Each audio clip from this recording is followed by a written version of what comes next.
not wrong in itself. God wants us to be promoted. But so many people are hindered in doing what really matters in life because their dream is to build enough portfolio to climb the corporate ladder. They are neglecting the ladder of success. Hindi mo tapad, climb the ladder of success. Re-encounter, encounter, post-encounter. Come on. The process, embrace the process. School of Leaders 1, 2, and 3. Come on, i-graduate sa kalibutan. Elementary kinder pata sa Ginoo. Sa kalimutan, you know what? The Pythagorean theorem is C squared equals A squared plus B squared.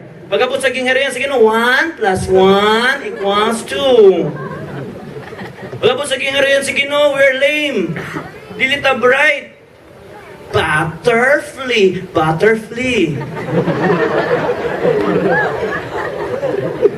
Pagkabot sa kalibutan, we're very profound in explaining the medical explanation of photosynthesis, leaves, green, may kita mo expound sa science, pero ignon ka nga, bro, how can a man be saved?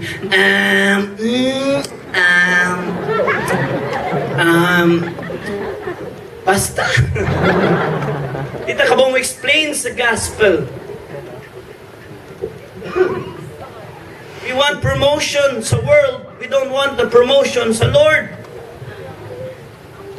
Advanced na kayo ta. We are mature.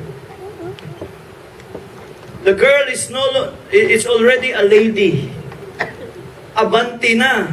Purma na. Postura na. Gentleman na. Pero diyan sa Ginoo, nag-diaper pa. Tingnan mo tapat, I want milk.